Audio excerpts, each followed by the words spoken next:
Et bonjour à tous, c'est Billard Forever.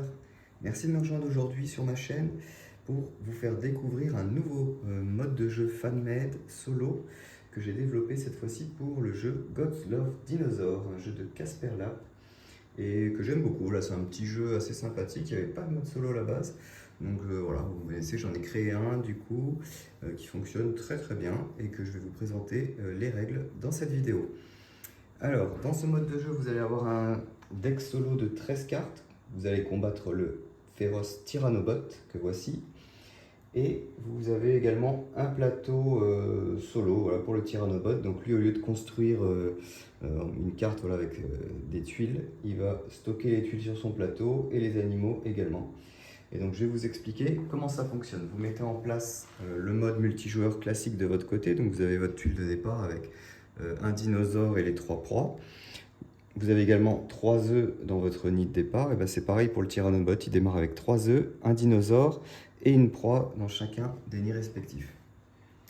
Vous mettez en place le plateau comme pour une partie à 2 joueurs, donc avec seulement les 2 premières lignes de rempli, en mettant les tuiles comme d'habitude de départ dans le bon ordre. Et on est parti. Donc le Tyrannobot commence toujours la partie, vu qu'il a des dents plus acérées que nous, hein, on le voit sur la photo, effectivement, il fait un petit peu plus peur que nous. Donc il va démarrer, il retourne la première carte de son deck, et on va regarder du coup plusieurs choses. Tout d'abord, il va choisir une tuile toujours dans la colonne représentée par l'animal. Donc ici, je ne sais pas si on voit bien, c'est une grenouille. On ne voit pas trop. On va essayer de le mettre sous la lumière, voilà. Donc c'est la grenouille, donc il va aller dans la colonne de la grenouille, quoi qu'il arrive en priorité, et il regarde est-ce qu'il y a un prédateur de disponible sur une des 2 tuiles. S'il y en a un, il le prend. S'il y en a 2, alors il va choisir le prédateur en fonction de la flèche qui est indiquée sur la carte. Si la flèche pointe vers le bas, il prend la tuile du bas, et si la flèche pointe vers le haut, la tuile du haut. Et s'il n'a plus qu'une tuile disponible, il prend cette tuile dans tous les cas. Donc s'il y a 2 prédateurs, il choisit la flèche. S'il n'y a aucun prédateur, il va aussi choisir la tuile en fonction de la flèche. Et s'il n'y a qu'un seul prédateur, il le prend. Donc imaginons ici, il n'y a pas de prédateur, la flèche pointe vers le bas, donc il va prendre cette tuile et il la met sur son plateau, sur la case correspondante. Il gagne tout de suite une grenouille qui est sur la tuile, qui met dans son nid. Ensuite, donc, c'est à vous de jouer. Vous continuez les tours, voilà, comme jusqu'à ce qu'il y ait une case vide. Donc, imaginons cette fois-ci la première colonne est vide. Donc, il y a d'abord une activation des grenouilles, puis des dinosaures. Donc, pour l'activation des grenouilles, donc en fonction de celui qui a le volcan, qui va le faire en premier ou non. Pour le Tyrannobot, il va regarder donc sur la carte en cours, hein, donc sur sa carte en cours. Quelle est la priorité au niveau des proies. Donc on voit ici, le lapin est en première position, la grenouille en deuxième et le rat en troisième. Donc si le Tyrannobot possède dans son nid, donc ici des grenouilles, au moins une grenouille, alors il va recevoir, si la grenouille est en première position, 2 grenouilles, si elle est en deuxième position, une grenouille, et si elle est en dernière position sur la carte, aucune grenouille. Donc ça, c'est seulement s'il y a au moins une grenouille. S'il n'y a pas de grenouille dans son nid, il ne reproduit aucune grenouille. Donc ici, par exemple, peu importe le nombre de grenouilles qu'il a dans son nid, on ne se réfère que à cette règle-là. C'est 2, 1 ou 0. Et donc s'il a au moins une grenouille, ici il en a 2, mais voilà, il en a au moins une, il va reproduire une seule grenouille donc, que l'on prend pour mettre dans son nid des grenouilles. Voilà. Et donc, une fois que l'activation des grenouilles est terminée, ici on voit que c'est une activation du dinosaure, vu qu'on est dans la colonne vide où il y a le dinosaure. On va regarder en bas de sa carte, encore une fois. Donc il y a un icône avec un œuf et un dinosaure. On regarde s'il y a une flèche ou s'il y a une croix. Par exemple, sur cette carte-là, il y a une flèche, mais par exemple là, il y a une croix.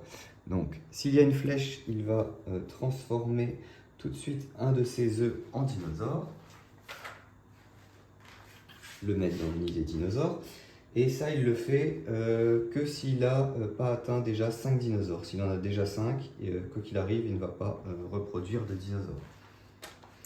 Ensuite, lorsque c'est au tour des dinosaures, on va regarder, voilà, imaginons que par exemple, le Tyrannobot avait des proies dans son nid. Hop. il avait un tigre, 2 aigles par exemple. Les dinosaures, eux, vont manger en priorité les prédateurs pour pouvoir pondre des œufs. Et dans tous les cas, que ce soit des prédateurs ou des proies, un dinosaure ne mettra jamais fin à l'extinction d'une proie ou d'un prédateur. Donc par exemple ici, il y a 2 aigles. Donc le premier dinosaure va manger un aigle pour pondre un œuf immédiatement. Et le deuxième dinosaure, vu qu'il ne reste plus qu'un aigle, un tigre, il ne va pas les manger pour ne pas éteindre l'espèce et il va regarder au niveau des proies. Alors s'il y avait plusieurs proies de chaque, on va dire, on regarde de nouveau la carte pour savoir laquelle le premier, le dinosaure qui doit manger, doit choisir. Ici le lapin, il n'y en a qu'une donc il ne va pas le faire. La grenouille, oui, il y en a au moins 2, donc il va prendre une grenouille. Et imaginons qu'il n'y avait plus que par exemple une proie et un prédateur de chaque. Le deuxième dinosaure, du coup, ne va manger aucun prédateur et aucune proie et il préférera mourir de faim à la fin du tour. Pour les prédateurs, c'est quasiment pareil, sauf que les prédateurs, eux, peuvent éteindre des proies. Donc, par exemple, on reprend notre deuxième grenouille, par exemple, et on va reprendre notre aigle. Imaginons, c'est au tour des aigles, donc la colonne de l'aigle a été activée. Qu'est-ce qui va se passer?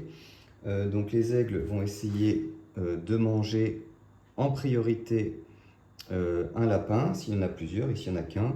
Une grenouille, s'il y en a plusieurs, oui. Donc il va manger la grenouille. Et là également, dès qu'un prédateur mange une proie, il se reproduit immédiatement à la fin du tour. Hein. Vous comptez, vous le mettez de côté pour vous en souvenir.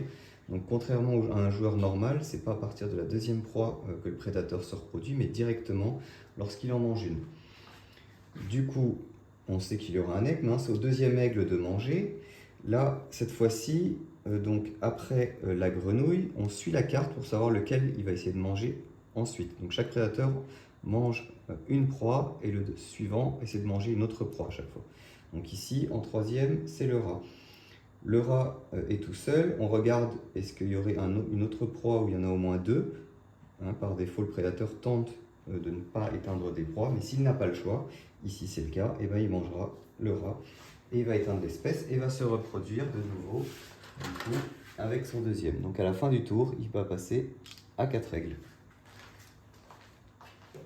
Donc voilà, la règle importante, n'oubliez pas, le nombre de proies qui se reproduisent dépend de leur position sur la carte solo, pas de leur nombre dans le nid. Donc ça c'est le petit rappel que j'ai mis à la fin du livret de règles. Chaque dinosaure et prédateur ne dévore qu'une seule proie, voilà. Hein. Donc eux, ils ne dévorent qu'une seule proie chacun, il n'y a pas plusieurs. Et un prédateur peut dévorer une proie en voie d'extinction s'il n'a pas d'autre choix pour survivre, et pour chaque proie dévorée, un nouveau prédateur se reproduit. Pour les dinosaures, c'est presque pareil, sauf qu'un dinosaure ne dévore jamais un prédateur ou une proie en voie d'extinction et préférera mourir de faim. Et pour chaque prédateur dévoré, un œuf ordinaire est pondu dans le nid des œufs.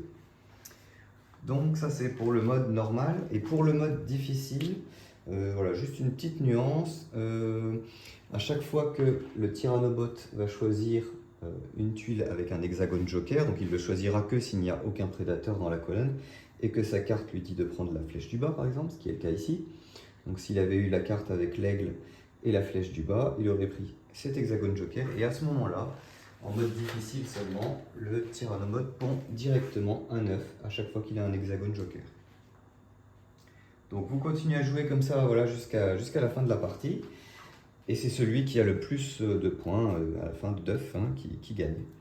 Donc là, dans le deck, vous avez vraiment réparti voilà, un bon équilibre. Vous avez également une carte remélangée que voici.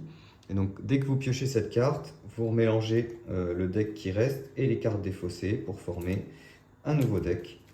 Et le Tyrannobot rejoue directement après. Hein. Si c'est son tour qu'il a la carte remélangée, il va rejouer hop, et repiocher une carte. Voilà, ici retourne sur la carte remélangée, remélange de nouveau, et jusqu'à ce qu'il y ait une carte valide où il puisse jouer.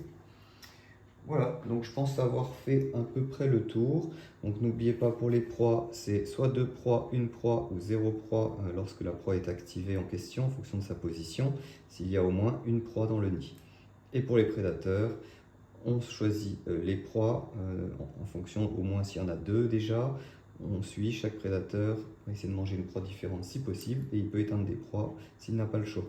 Les dinosaures préféreront manger en premier le prédateur qui est sur la gauche, puis ensuite le deuxième dinosaure essaiera de manger le prédateur sur la droite. S'il n'y en a pas ou un seul disponible sur la gauche, il essaiera de manger celui de la droite s'il y en a au moins deux. Voilà, donc j'ai fait à peu près le tour. Je vais faire une autre vidéo avec une partie complète juste après. Donc je vous invite à la regarder voilà, pour avoir un petit aperçu de comment ça se joue, mais ça se passe très très bien. Donc merci à vous, n'hésitez pas à vous abonner à ma chaîne pour de nouvelles vidéos et à très bientôt.